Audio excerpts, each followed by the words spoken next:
Now I'm coming to you quickly and to take your initial reactions to the budget, though it's been many, many hours since the budget is out, but still your quick initial reactions to the budget in a minute.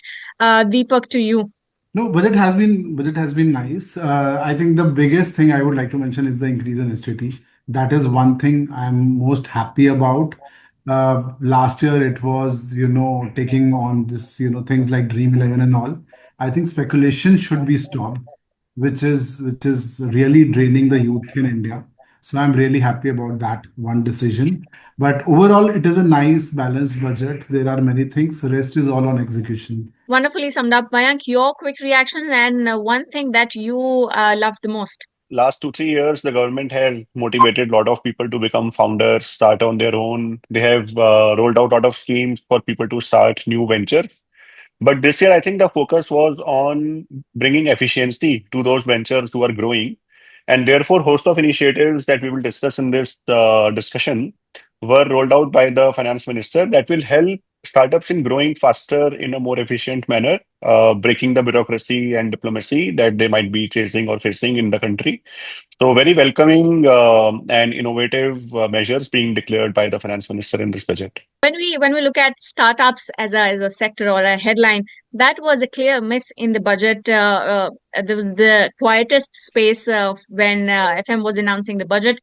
But the major highlight that MSMEs got was the capital outlay and another top up of 2,000 crore. That is something that's encouraging for all MSMEs across sectors. How do you evaluate the long term impact of this capital? That this will 100% encourage MSMEs in deeper towns. Another announcement that was focused on cities' economic development. That was another encouraging point that I picked up from the budget. Deepak, your take on this? I think on all fronts it is good. So infrastructure, which you said, especially in tier two and tier three towns, this will lead to more entrepreneurship generation, more employment generation as a whole.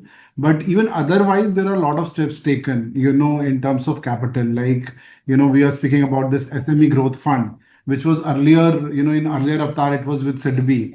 Now they are talking again of a 10,000 crore fund, which is very good for startups. And even otherwise, I would say that government is doing a lot, in terms of multiple startup schemes which are there with bank debt and all. So yeah, so capital efficiency will come in, and capital support will come from this 10,000 crore fund as well. Mayank, your quick take on how do we look at MSMEs growing and that particular announcement that happened? Yeah, I think the 10,000 crore rupee corpus announced by the government is a first in so many years, and it will definitely encourage these champion SMEs, the name that has been given, to acquire more funds and grow faster.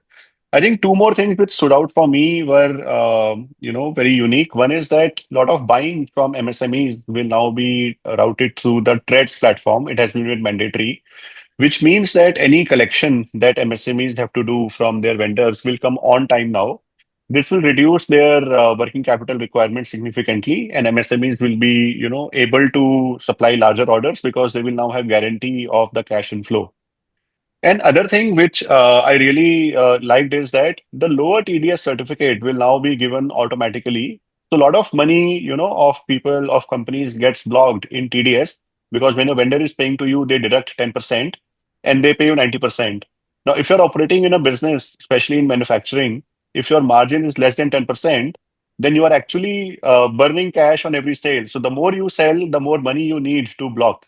But if the lower tax withholding certificate is given by default on the income tax portal, then this 10% comes down to maybe 1% or 0.1%, which means that suddenly from a negative cash, you become a positive cash company. And even if you are operating at a thin margin, you are trading at 2, 3, 4% margin, you still generate cash on every trade that you do, which will actually change the dynamics of any business or MSME or SME who is in a trading business. So think about all the D2C brands and B2B suppliers who are starting out.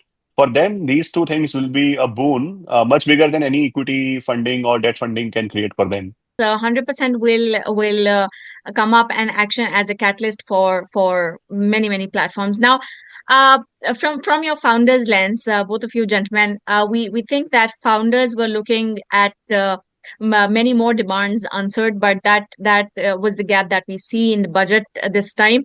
Now, even if the FM mentioned startups in a lesser number of times in her speech, but what do you think about this? Is this a deprioritization, or do you think this is a perspective of how to look at startups? Is it because the ecosystem is now at a mature level? How do you look at it? Which side are you on? Okay, so I think it's okay not to mention startup because the theme, the spirit is that MSC Growth Fund has come. So and even on debt, there is a lot of support for the starting businesses. So ideally, I think anything which is fundable, because the private market funds are available, and with this government, new support coming in, anything which is with proven track record is becomes fundable. So I think that's in the right direction. And as Mayank said that, on this trades platform where your money gets stuck, especially while doing your business with the government companies, which is specifically, and they are bringing CGT SME also into this. So, this is something last year also it changed, wherein government is guaranteeing the funds, at a reasonable cost. Funding to, unsecured funding has become relatively easier because of these guarantee programs. Now this is introduced to trades also. So it will make some change in terms of liquidity generation. Mayank, your take. Yeah. How do you look at it? Is this a deprioritization, or it is something that is connected to the environment right now that minister is looking at from a lens of maturing ecosystem? How do you look at it? I think two things, Resham. One is that, when the government looks at any policy making or any initiative that they look at it from a broad-based perspective. It has to be utilitarian. It cannot be, focused to a niche. So if you look at two startups, one that is growing fast, burning money, versus another one which is growing slower but still generating profit and employment, the government will look at it, the second startup more favorably than the first one, because the first one concentrates wealth, whereas the second one is distributing wealth. And the government will always look at more and more wealth distribution rather than making some people billionaires. Therefore, I think the use of SME and MSME is more relevant than the use of the word startup in the FM speech. And even for the so-called startups that the venture world that we live in, I think there are a host of welcome initiatives announced. For example, the income tax on SaaS and IT businesses has been defined at a standard percentage of 15.5%. The export duty for manufacturing startups has been reduced. The cappings on courier that you can do outside the country for export companies has been removed. Earlier, I think it was a very small number, 10, 20 lakh rupees. Yeah. And the two things that I mentioned earlier, the TREDS platform and the lower withholding certificate, it will help every startup across the board because working capital remains to be a very huge investment for any new organization. So I think I wouldn't read too much into the usage of the word startup. I wouldn't call it deprioritization. In fact, I would lean to agree with Deepak that this calls for the maturity in the startup or venture ecosystem in the country. That both the startups are expected to become profitable, sustainable, and meaningful, and the government is also doing its best to drive the agenda of efficiency and ease of doing business for the country. If we have to become Atmanirbhar and if we have to, achieve the 2047 vision, then I would say more smaller startups are required rather than few large startups or unicorns. And I think government is acting in that direction only. Understood. Fair enough. You Practically explained also, it well. yeah, and practically also, even earlier when you used to call startups, any whether it is a SIDBI fund, whether it is, if you want to take from, bank, debt from bank, the startup debt, every time, you have to prove your cash flow generation capability. So even earlier, it was like a sustainable business model, whenever you have to sort funding from SIDBI or government banks. So I think that continues broadly. But bringing in 10,000 crores and these things like wherever you say that for example in a BPO a company is coming in India, there was lot of fight regarding when you are say 400 500 crore of revenue generation, which lot of global centers, captive centers today generate.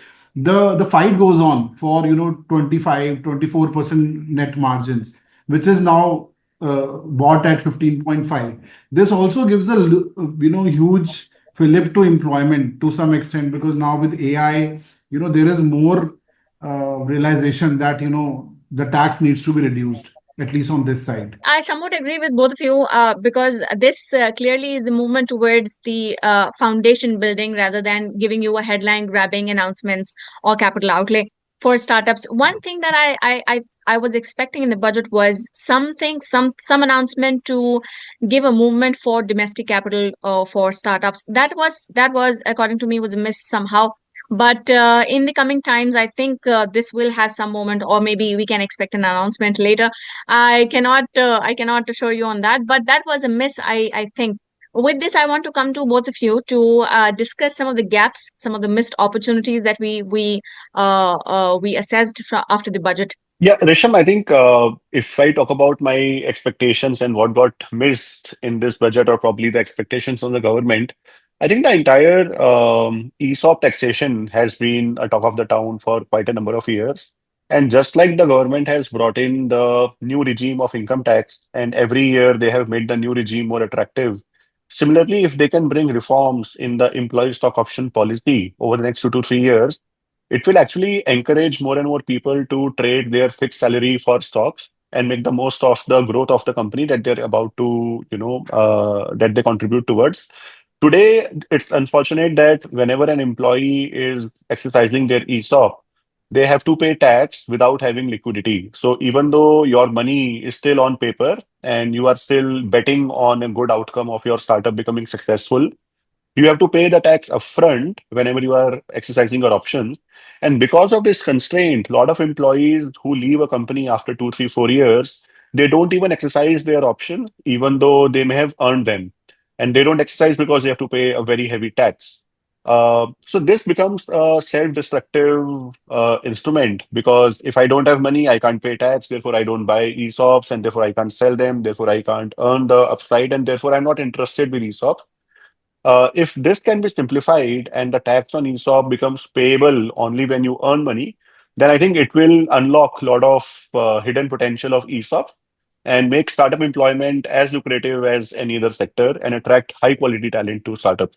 So that would be one expectation that I would have from the government, that in the coming time they should ease up the ESOP taxation. Of course, this was the one demand that certainly remained unanswered. Deepak, what is your say on the missed opportunities in the budget? Personally, from the NBFC perspective, one of the biggest thing which could come is that today a lot of DFIs, the international investors who want to invest debt in India, they are not able to because of the withholding tax. So because the cost becomes expensive. So today, these days, when in spite of decline in repo rate, you will see that MFIs and small NBFCs find it challenging to get funds from banks, and those tenors are limited. So when RBI says do more and more secured loans, when you come to secured loan, it becomes a tenor of 10 years. But Indian banks or NBFCs don't have the capability to do more than 4 5 years. It's very very rare. Even with the private sector bank don't want to take a longer term bet, which DFIs and impact funds can take. But because of withholding tax being high, their cost becomes expensive. Anyway, the premium to hedge against dollar is high. So this is one thing which can easily be taken away in terms of withholding tax, and it can really improve the liquidity in the system. And because we have been talking about budget as a foundational move, uh, all of the announcements kind of support startups, be it about semiconductor 2.0, many announcements on the manufacturing front, a lot of the talks on mental health, a lot of institutions being set. Another big announcement was orange economy. These announcements, logistics, freight movement you mentioned about, and also highways, corridors building. These all in all gives a huge space for startups to build and come up with innovative solutions across sectors. Now, another point that a lot of experts pointed out, saying we were expecting a capital outlay specific to AI. Was that something that you were also looking forward to? Yeah, I think there was small but meaningful announcement done for AI. I think about 500 crores were allocated for expansion of AI usage in agriculture and allied areas. And I would also touch upon that, startups do not operate in isolation. Startups operate as part of the overall economy. So, for example, if the government is saying that we will have special fund for tier 2 and tier 3 cities development and we will invest 5,000 crore rupees per city, that actually opens up a lot of opportunities for startups to engage with that new economic offshoot, which will start there, economic activity that will start there, and opens up new avenues, new market, new consumption patterns, new supply chain, logistics, construction, manufacturing patterns there. 100%. From a startup or a founder's perspective, we should not restrict the thinking, or a founder should not restrict the thinking only to those initiatives which are categorically announced for startup. I think as a founder, I look at the growing ecosystem in the country, the growing consumption in the country, and the enablers that government is, pushing to enable a lot of activity. For example, if high-speed train corridors are being created, I was hearing one of the speeches of Mr. Ashwini Vaibhav yesterday, and he was saying that you can travel from Bangalore to Chennai to Hyderabad to Pune all in 1 hour, 1 hour 30 minutes, 45 minutes.